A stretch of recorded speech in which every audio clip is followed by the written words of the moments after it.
राष्ट्रिय समाचार। सङ्घीय संसद अन्तर्गत राष्ट्रिय सभाको बैठक आज बस्ने तयारी गरिएको छ। विभिन्न राजनीतिक तथा समसामयिक विषयमा छलफल हुने अपेक्षा गरिएको छ।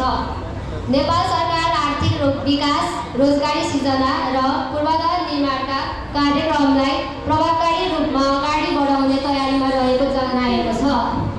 नेपाल भारत सम्बन्ध तथा सीमा व्यवस्थापनका विषयहरू हाल सार्वजनिक बहसका प्रमुख विषय बनेका छन्। अन्तर्राष्ट्रिय समाचार। जर्मनीको बोनमा आजदेखि संयुक्त राष्ट्र सङ्घीय जलवायु बैठक SP64 सुरु हुँदैछ, जहाँ विश्वका देशहरूले जलवायु परिवर्तन विरुद्धको सहकार्यबारे छलफल गर्नेछन्। विश्व वातावरण दिवसपछि पनि विभिन्न देशहरूले हरित ऊर्जा, वातावरण संरक्षण र कार्बन उत्सर्जन घटाउने कार्यक्रमलाई प्राथमिकता दिइरहेका छन्। संयुक्त राष्ट्रसङ्घले विश्वव्यापी जलवायु जोखिमबारे सतर्क रहन आग्रह गरेको छ। खेलकुद समाचार। विश्वभर विभिन्न अन्तर्राष्ट्रिय फुटबल, क्रिकेट तथा ब्याडमिन्टन प्रतियोगिताहरू जारी रहेका छन्। खेलाडीहरू आगामी प्रमुख प्रतियोगिताहरूको तयारीमा जुटेका छन्। क्रिकेट जगतमा विभिन्न अन्तर्राष्ट्रिय श्रृङ्खलाहरूले समर्थकहरूको ध्यान आकर्षित गरिरहेका छन्। मौसम समाचार। नेपालका धेरै स्थानमा आंशिकदेखि सामान्य बादली रहने सम्भावना छ। पहाडी तथा हिमाली क्षेत्रमा मेघगर्जन चट्याङसहित हल्का वर्षा रहन सक्ने अनुमान गरिएको छ। विश्व मौसम सङ्गठनले सन् 2026मा एल निनो विकसित हुने सम्भावना उच्च रहेको जनाएको छ, जसले विश्वव्यापी मौसम प्रणालीमा प्रभाव पार्न सक्छ। धन्यवाद। भोलि फेरि यस्तै ताजा र रोचक समाचारका साथ भेट हुने बाचा गर्दै आजलाई बिदा हुन्छु। नमस्कार। हजुरहरूको दिन शुभ रहोस्।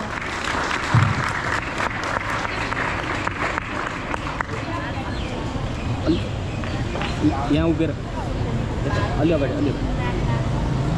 धन्यवाद जुलिनालाई। अब त म प्रस्तुतिको लागि निरुषालाई यस मञ्चमा आउन आग्रह गर्दछु। उहाँलाई जोरदार तालीले स्वागत गरौँ।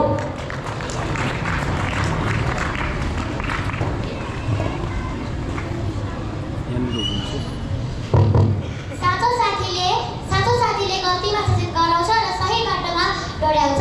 शुभ प्रभात। यस विद्यालयका प्रधानाध्यापकज्यू, सहप्रधानाध्यापकज्यू, शैक्षिक प्रमुख, विद्यालय संयोजक, तहगत इन्चार्ज, शिक्षक गुरुवर्ग र मेरो प्रिय साथीहरूमा स्वीकार्नुहोस् म कक्षा 7 की छात्रा निरुषा अधिकारीबाट न्यानो नमस्कार। आज म हजुरहरूको सामु उपस्थित भए आफ्नो साथी शीर्षकमा केही भनाइहरू व्यक्त गर्न चाहदैछु। मानिस सामाजिक प्राणी भएकाले उसले जीवनमा धेरै व्यक्तिहरूसँग सम्बन्ध बनाउँछ। ती सम्बन्धमध्ये साथीको स्थान विशेष हुन्छ। साथीले मानिसको सुख दुःखमा साथ दिन्छ र जीवन रमाइलो बनाउँछ।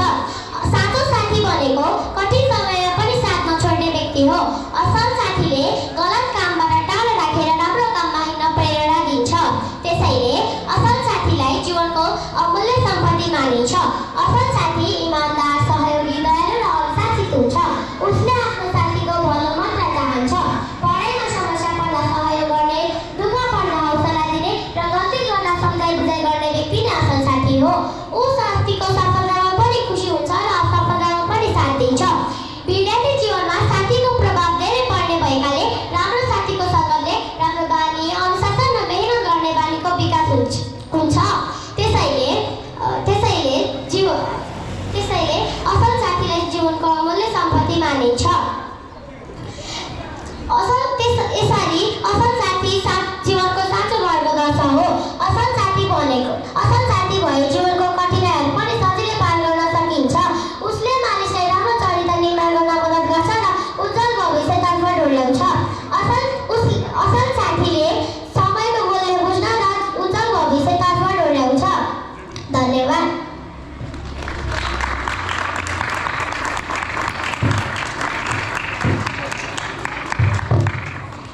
कति राम्रोसँग प्रस्तुत गरेर जानुभयो। उहाँलाई धन्यवाद।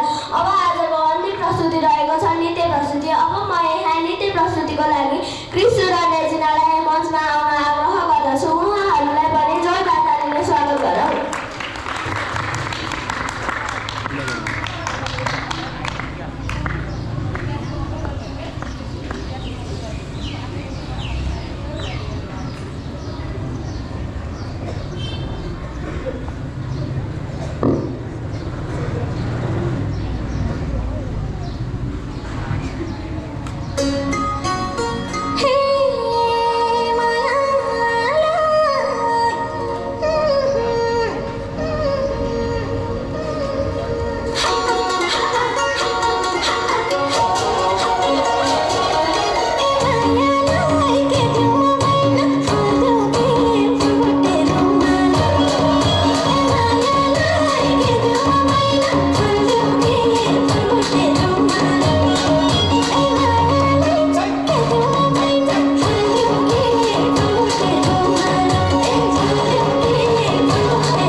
अमित